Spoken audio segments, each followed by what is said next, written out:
Karen Elizabeth, and I'm reading a really good book called The Eighth Habit by Stephen Covey. And for all of you who are into mindset and where you feel like you want to be that individual and you struggle with having to obey authority and do what they say, this book will change your view and you will become enlightened as to why you feel that sense. There are many entrepreneurs who have a hard time working for other people. This book explains why. This is I'm only on page like 19, so I want to read a little bit to you and give you a taste for what this book is actually saying. Of course, Stephen Covey mentions about the three things that happen in the world. You know, you have pain. People have pain. They have pain because of a problem that they're having, and then there is the solution to the pain. And this is what he says: the best and often only way to break through the pain to the lasting solution is to first understand the fundamental problem causing the pain. In this case, much of the problem lies in behavior that flows out of incomplete or deeply flawed paradigms or views of human nature, one that undermines people's sense of worth and straitjackets their talents and potential. This is kind of like the basis of this book.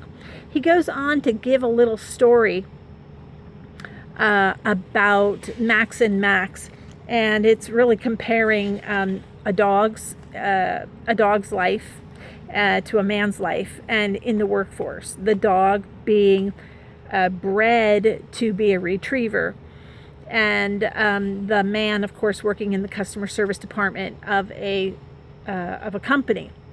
In the story of the Max and Max, both of them being named the same, Max the dog knows innately, has talents and abilities to fetch, to retrieve, and the owner is stunting his ability by putting him on a tight rope and not allowing him to go in the water to fetch his hat.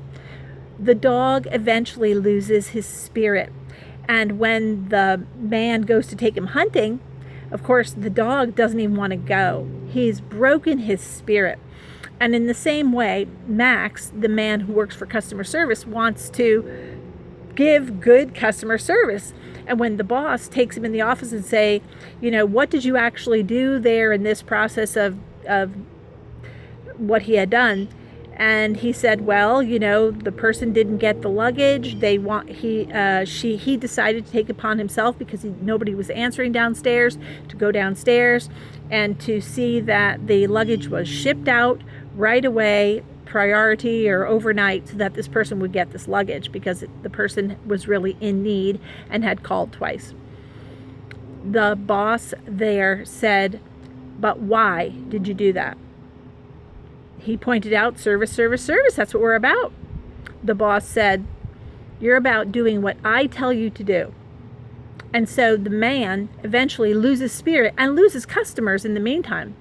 The boss, in hopes of retrieving some faith that these employees, he wants the employees to have in him, has a party. And again, the experience is, do what I say to do. Don't be yourself and don't take initiative. And it's sad. And I wanted to ask you, for any of you who have been in a position where you've worked for someone or you've worked for a company and you are that type of person that takes it upon yourself to, hey, improve it, you know, make adjustments and take initiative. We'll find that in many corporate settings, the reason why this occurs is because they're living under what they call the old rules. And I'll read this to you by this guy Drucker, who says, the most important and indeed the truly unique contribution of management in the 20th century was the 50-fold increase in the productivity of the manual worker in manufacturing. This was the industrial, or actually I should say the manual worker. Okay. The most important contribution management needs to make in the 21st century is similarly to increase the productivity of knowledge work and the knowledge worker. The most valuable assets of the 20th century company were its production equipment. The most valuable asset of the 21st century institution, whether business or non-business, will be its knowledge workers and their productivity. Now, why is that not happening yet? It's because of a lack of understanding. So many of our modern management practices come from the industrial age. It gave us the belief that you have to control and manage people.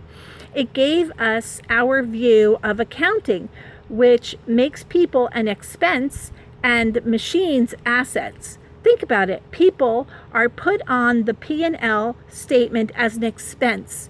Equipment is put on the balance sheet as an investment. And this just, it's stifling people's work initiative. And I've heard older people say, oh, the young people, they're so lazy. And I'm at this point where I'm thinking, are people not producing because they are taught to become codependent on their boss? A lot of them will just say, I'm not going to bother. I'm not going to take initiative because I'm not rewarded for taking initiative. I'm rewarded for following directions. And this, to me, it's just kind of sad. Now, you can go to his website. It's called the 8thhabit.com/offers. You can register free for the site and then get access to the videos. This is all free. Not the book. I'm sure you have to buy the book. I got the book through the Master Key Experience, which is as a guide. I have access to these materials, and we're sent these materials. But in Max and Max, it's astounding. So I wanted to encourage you. Now I'm only up to page 19 in this book, and it's like 300 and some 80 pages or so before you get to the indexes or appendixes. But I'm sure it's going to be fascinating and awakening because he is going to address the solution for you. How are you managing your personal life? How are you managing your work life? Are you living the same way the industrial age, just do as I say and not as I do, or just do as I say? Are you raising your kids that way? Do you want to raise entrepreneurial kids who are independent thinkers, self-directed thinkers? I think that's the best way to go if you can do it. So I want to encourage you with that. This is a great book, a great read. And that's all for me today. I may come again with some more on it if I become so inspired. But for right now, this is Karen Elizabeth, and I'll probably post this on my website if you want to go over there. I might put an article or maybe access to the book through Amazon, something like that. But anyway, have a wonderful day.